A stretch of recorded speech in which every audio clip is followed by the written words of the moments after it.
How do I announce a loved one's death on social media? My person just died. What do I say? What should I post? How do I go about approaching doing this thing that I have never done before, which is talking about a death of someone I love dearly on a platform where I'm usually sharing things like vacation photos or pictures of my kids or news articles or memes? How do I share one of the most devastating things that's happened to me?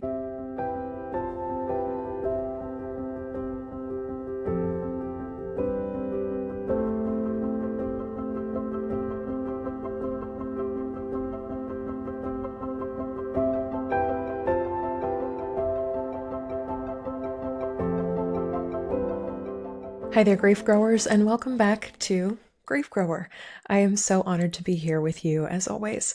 If you have been growing alongside me and my work for a while, welcome back. And if you are new to me and this podcast, hello. My name is Shelby Forsythia. I'm a grief coach, two-time author, soon to be three-time author, and founder of Life After Loss Academy. And I have had the joy of helping thousands of grieving people stop feeling lost, broken, and alone in the midst of grief, and start building lives that they genuinely love from the lives that loss forced them to live. This, of course, not only includes death-related losses, but divorce, breakup, major diagnosis, and all the other big and small losses that change your life. Here on the show, and in my work as a whole, we believe that grief is not something to get over. It is something that we grow with and alongside, and that when we stop treating grief like a problem to be solved and start seeing it as an invitation to interact with life more deeply, we can create meaningful lives that are rich with all of the memories that we carry, the struggles that we faced, and the awareness of the preciousness of what it means to be alive right now. Today on the show is sort of an Ask Shelby, and this is not a question that was posed to me directly. It's a question that I saw somewhere online. I'll tell you where in a minute. And it inspired me to produce this show and come up with a response to it because it's a question that so many grieving people have, and that is, how do I announce a loved one's death on social media? We live in a world where so much of our lives revolves around our phones and the ways that we are digitally connected on Facebook, Instagram, Threads, elsewhere, where we are connected to each other. And in a world where so many of us have geographically moved away from friends and family, it's often the biggest and fastest way to stay in touch with a lot of people all at one time. And so a big question that a lot of grieving people have is, my person just died. What do I say? What should I post? How do I go about approaching doing this thing that I have never done before, which is talking about a death of someone I love dearly on a platform where I'm usually sharing things like vacation photos or pictures of my kids or news articles or memes? How do I share one of the most devastating things that's happened to me? So recently I came across this post on Reddit from a grieving parent who had just lost their 22-year-old daughter, and they were struggling with whether or not to share what happened on Facebook. And this is a public post, so it's something that everyone on the internet can view and see, which is why I feel comfortable reading it here and responding to it in the way that I did. Their post reads, "My 22-year-old daughter died last night in a car accident. We are devastated, of course, and we're getting lots of support from our family and friends. I'm pretty active on Facebook, and it feels very bizarre to see people posting things on there that don't know what has happened to us. But I also don't want to be a weird attention seeker by announcing this on Facebook. At the same time, it feels strange to not let people know. I feel stupid even asking this. I don't even know what to do with myself right now, but if you're pretty active on Facebook and Instagram, should you mention a big life change like this? And if so, how? Or do you just let the news spread organically through friends? I'm not the type of person to post to every little stomach ache or anything. I'm probably just denying reality by even thinking about this right now. Please share your thoughts. Thank you." And this post was written a few months ago, so I kind of missed the boat on responding to it in real time. But I hope that the structure that I put together in the rest of this podcast will help you if you are in a space where someone you love has just died and you have to write an announcement on social media that this one, two, three, four, five, 6 step framework can help you figure out what the heck to say as you are writing something to be widespread to a lot of people. And the honesty of this post and the frankness and forthrightness was something that really hit me in my heart because I've heard questions like this from so many grieving people that I've worked with and grieving people across the world. Is it weird to announce somebody's death on social media? Will people think that I'm seeking attention or just trying to get people's eyeballs on me? What happens if I say too much or if I say the wrong thing? These are all really valid questions to have when it comes to how do I talk about a death online? So let's go through the steps, step by step, and I will walk you through my best practices for how to write a death announcement on social media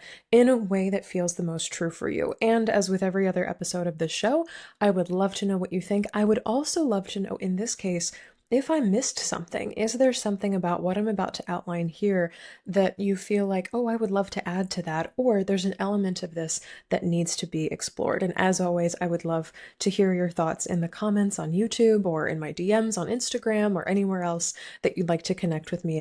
Okay, let's start with step one, and that is before you do anything, I want you, as much as you can in this moment, to get grounded. So before you open up the new post generator on Facebook or Instagram, take a breath. Your nervous system is probably going through a lot right now, whether that's overdrive or shock or devastation, disbelief, numbness, unplugging, or not being able to sleep for multiple days at a time, which can often happen in grief.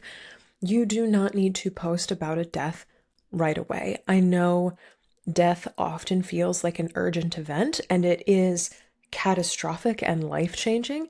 And also, in the words of so many of my favorite hospice and death care workers, death is not an emergency.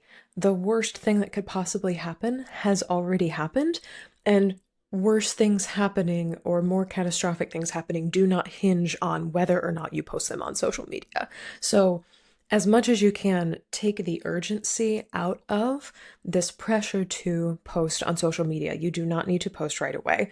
Take a moment as much as you possibly can. Again, sometimes it's possible, sometimes it's not. In the bustle of life after loss, to put your feet on the ground and close your eyes and ask yourself the following 3 questions. Do I want to share this right now? What is my intention, whether that's connection or boundary setting, honoring your person, or something else? And who are you writing this for? Who is your intended audience? Are you writing this to get it off your chest, to write it for yourself? Are you trying to reach a wider circle of people?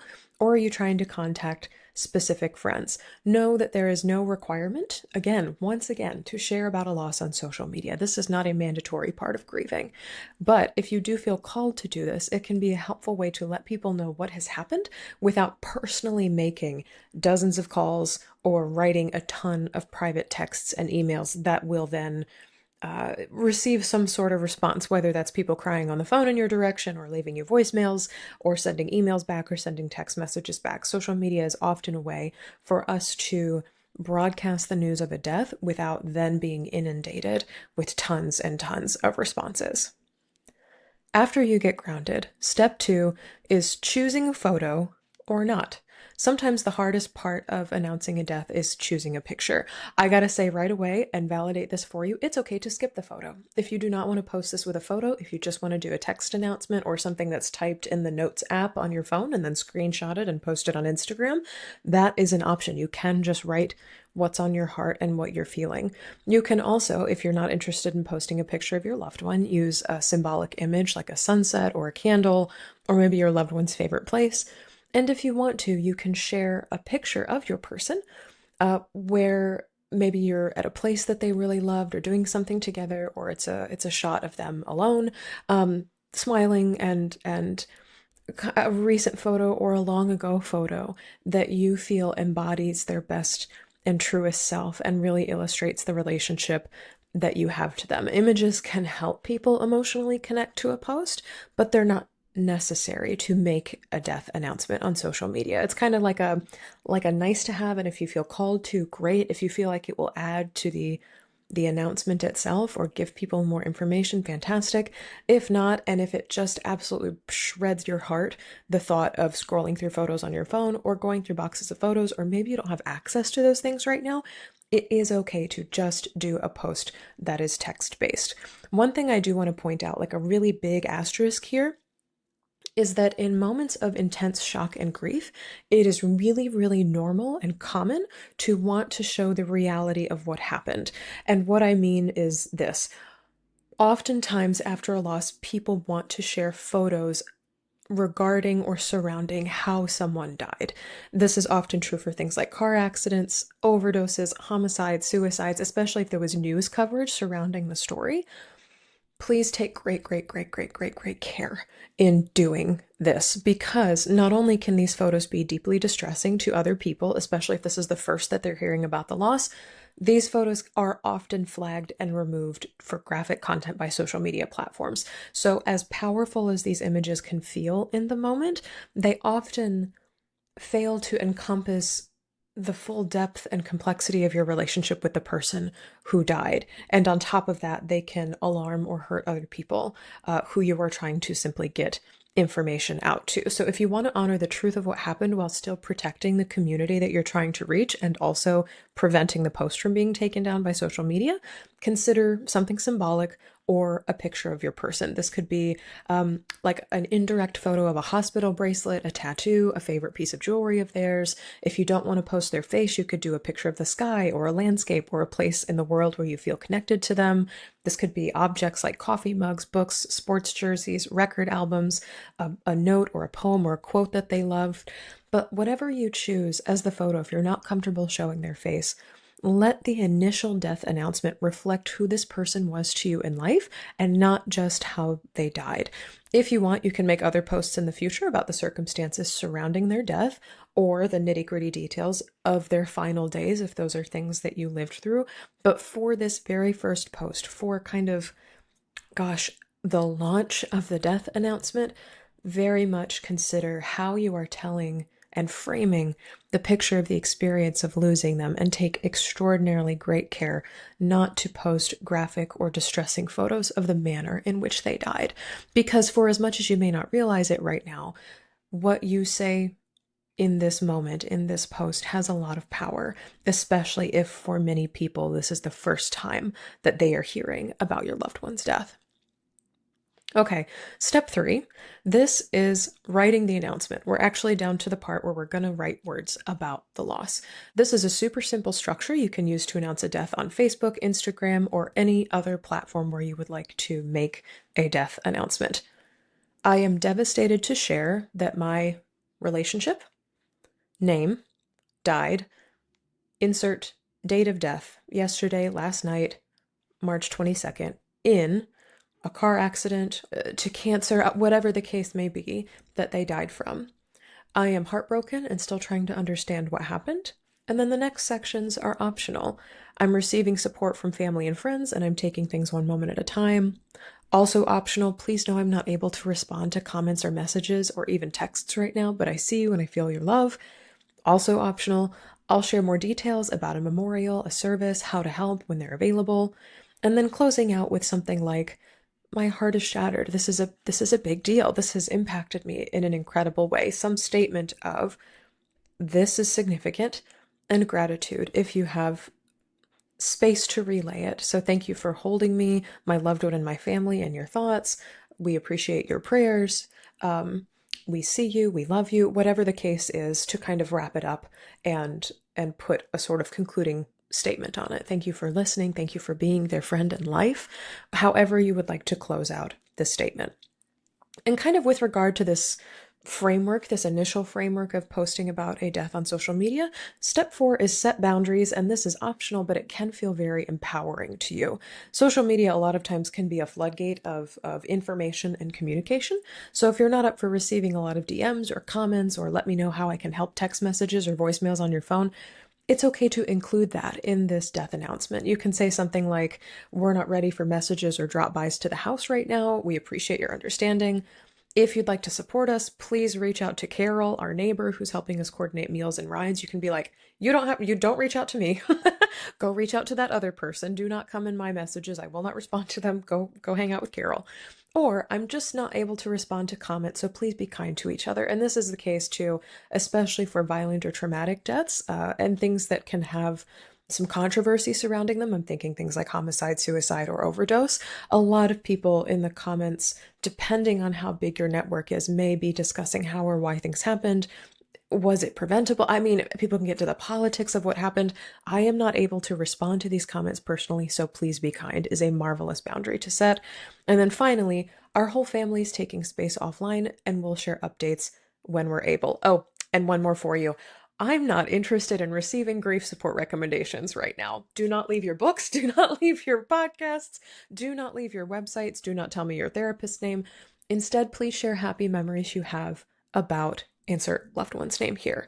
That's a wonderful boundary to set, especially in the immediate aftermath of loss, because so many people are like, I want to be helpful. I just want to help. I want to, connect you with my therapist or my psychiatrist or my sleep doctor or whatever the case may be. Not helpful. Not helpful in the immediate aftermath. I'm laughing because it's like all too true.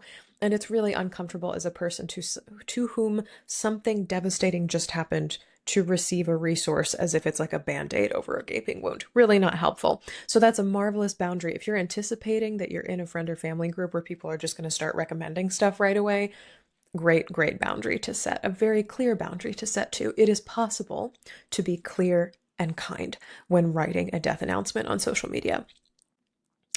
Step 5 is to acknowledge what you're feeling. This can happen in that conclusion statement, and even in a short death announcement, you can name what it is that you're feeling right now. And this not only helps others understand the gravity of what you're going through, it gives them permission to have their feelings about what happened as well. You can say something like, I do not have words for this level of pain.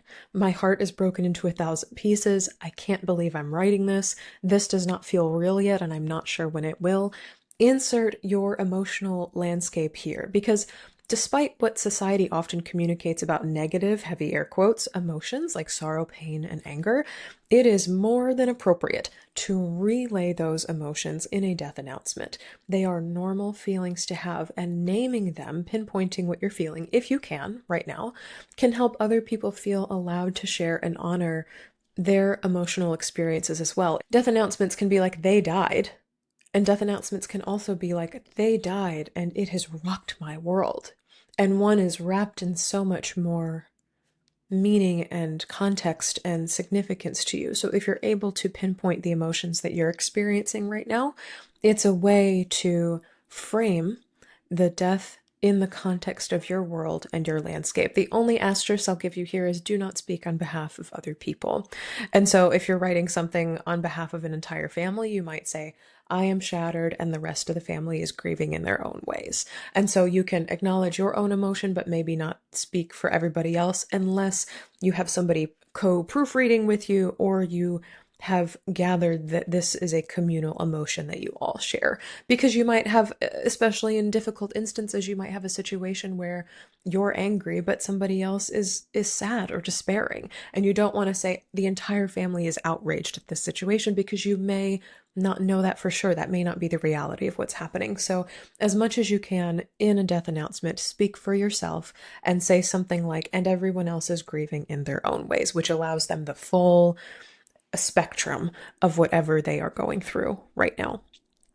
Okay, let's get to step 6, which is let people know what's next if you want and if you have this information.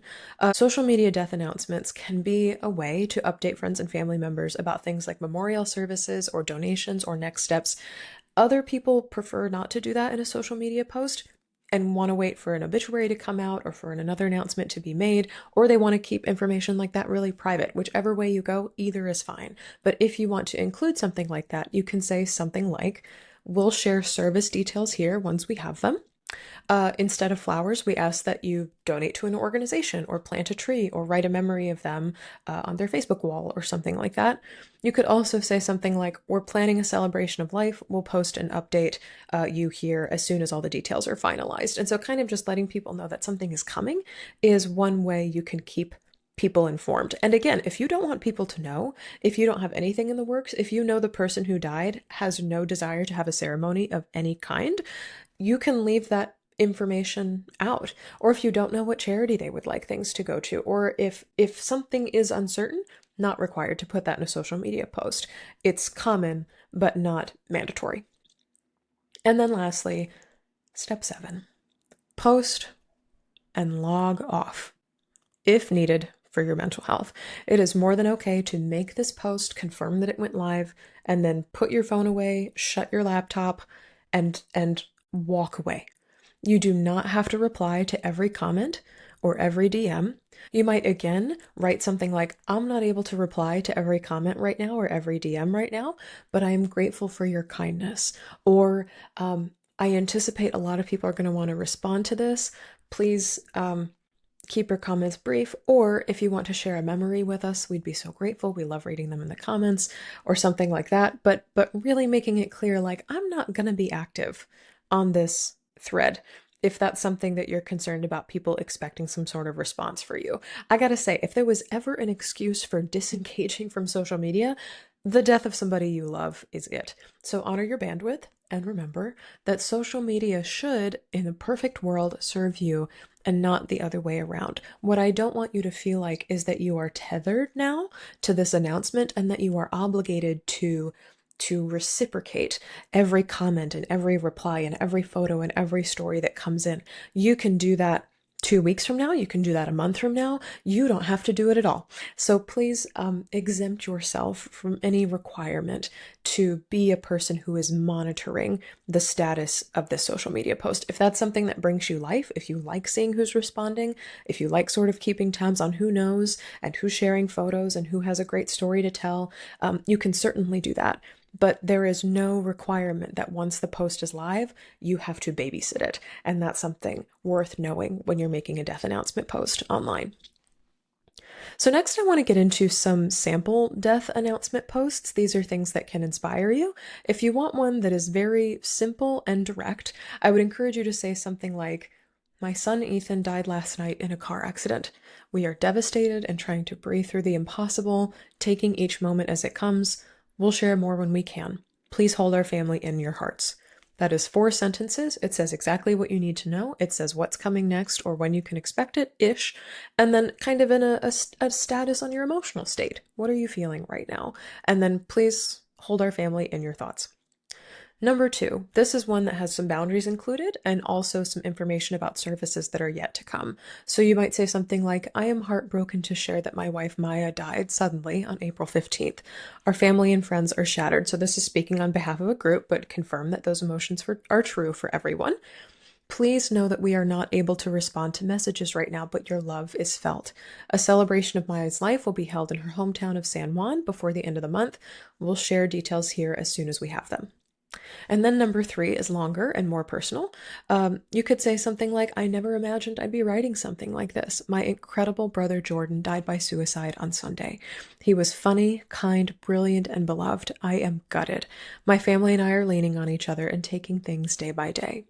Please don't text, call, or visit the house right now. We are overwhelmed and trying to make all the decisions that need to be made after a loss like this.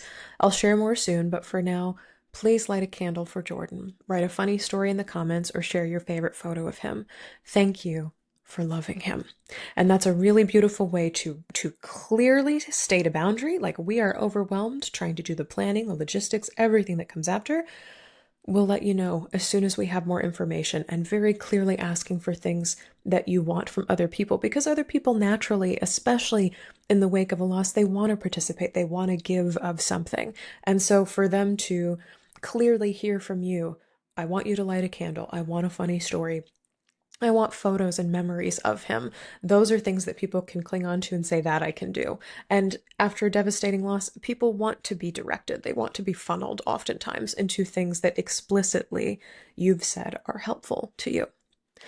Here's some frequently asked questions about announcing a death on social media. Number 1, is it weird to announce a death on Facebook or Instagram? And I hope you know by now in 2025 that it is not. Social media is a tool for communication, just like a phone call, a text message, or an email. It's just en masse. And for a lot of people, it is one of the fastest and easiest ways to update a wide community of people, family, friends, etc., especially if they live far away. Number two, am I oversharing or attention seeking as this parent of the daughter who died by posting something so personal? And I gotta say, not if it feels right or appropriate to you. Sharing a loss online is not about getting clicks or follows or views. It is about being witnessed in your truth and informing others who care about your person about what happened. You get to decide how much you get to share or how much you'd like to share because grief is personal. But I will say, while grief is personal, it doesn't always have to be private, especially if you know there is a wider network of people who loved your person and would want to know about the fact that they're no longer here. Number three, what happens if people judge me for sharing? And I hate that this is even a question at all, or that we live in a world where people are judging other people for talking about a loved one's death online. This is something that genuinely breaks my heart. Some people will judge you for sharing, but I will say, the people who truly matter and the ones who know your heart, and especially the ones who know your loved one, will not. Most people respond to death announcements on social media with compassion and support and deep care. Some people might ask nosy questions. Some people might give you grief recommendations, even though you've asked them to not do that. But most people, by and large, will recognize that you are going through something earth-shattering and only share compassion, kindness, photos, memories, anything else that you have asked of them. And if somebody doesn't, and they are more interested in judging you or judging the way you worded things or judging the way the person died, that says a crap load more about them than it does about you. And just like posting on social media is not mandatory, responding to them is not mandatory as well. Especially, I'm not into starting a fight in the comment section of social media. You don't have to block them. You don't have to make sure that everybody knows that their judgment has been addressed. You literally can tell yourself, tell the world, tell other people, I've got bigger fish to fry. I have more important, more significant things on my plate right now than their judgments about how my person died or how I wrote this post or what I need right now or the fact that I have boundaries. That's a big thing that people will sometimes judge on social media. Okay, next question. What if I don't know what to say? That is more than okay. Like the first example I gave of like possible scripts, you can keep it short, simple, and honest. You can even say something like, I don't have the words, I just need you to know, which is a very helpful thing to say when you're sharing something on social media. Like, I don't have the words for this. I don't have eloquence in this regard. And grief is not really about being eloquent. It's simply about telling the truth of what happened. And especially if you're trying to contact a lot of people, getting it out to as many people as possible in the quickest possible way. And the last question, what if I regret posting this? What if I regret making an announcement about death online? I will say, a lot of people say things like the internet is written in ink, not pencil, and you can always archive, edit, or delete posts on most social media platforms. I'm thinking things like Facebook, Instagram, TikTok, Threads, like almost everywhere you can post, it is possible to delete. I will say, of all the death announcements I've made, which has not been very many in my lifetime, but enough to know, and I've talked about grief a lot online, do what feels right for you and your family and your heart in this moment, with the hope and the understanding that future you can look back on this day or on this moment with compassion and understand that you were doing the best you could in an impossible moment. If it feels too painful to remember, or if a year or two later you keep seeing this pop up in your memories, it's like one day, this day last year, as Facebook is wont to do, you can archive it. You can make it so that others can no longer see it or comment on it, or that it no longer pops up in your memories, but that it still exists. Or if, worse comes to worse and you decide you don't want it to be on your Facebook page or Instagram page or wherever it was previously, you can delete it or ask the social media platform to take it down. The last thoughts I have for you are these. And so much of the reason that I was interested in responding to this post on Reddit is that when my mom was dying from cancer, we used Facebook regularly to let people know whether or not it was okay to come by the house. My mom had many, many friends and many, many people who really wanted to see her, especially when she got the news that her cancer was no longer curable. She had a matter of time, not a matter of cure. And when she died, Facebook was the first place we let people know about her death, even before the obituary came out, because we did not want her family or her friends to be shocked seeing the obituary published online and in the newspaper a few days later. We did not want that to be the first time they heard about her death, this kind of like formal necktie way of announcing something. We wanted the words and the photos and the memories and the community to originate with us, as opposed to an online obituary or a newspaper article. I want to reassure you, if you are writing a death announcement right now, you are not broken or weird for wanting to share about a loss on social media. This is something that is so incredibly common and normal these days. And you are not wrong for wanting and even needing a way to tell the world that someone who is irreplaceable to you is gone. It is not attention seeking to update people on your life, especially if that's something you feel called to do. And especially in this era of social media where so many of us document our lives online, we are scrapbooking on the internet. This is a way to make mass announcements and mark periods in time without having to navigate a lot of bonus logistics or unnecessary mental emotional labor. I'm thinking things like sending texts or starting a phone tree or sending emails. And social media is also a wonderful place to sort of mass set boundaries. As you write this, may this guide, this little 6-step guide, serve as a framework as you find the words to convey one of the hardest things to ever happen to you. And when you hit publish, may you know that you did the very best you could to honor the state of your heart and your relationship to the person who died, this person that you loved. And of course, if you would like more step-by-step tips like these for navigating life after loss, subscribe to the show. This is a free spot where I am taking questions from people who've experienced great loss and answering them in the most practical and comforting ways possible, so you know how to live life after loss in a way that resonates most with you. So as with everything, take what resonates, discard the rest. And I truly love having things like these come across my path because they need to be talked about in more ways than they are right now. There are not a lot of articles, there are not a lot of podcast episodes on how in the heck do I announce somebody's death on social media, yet this is the world that we are all living with. So more conversations like this need to be had.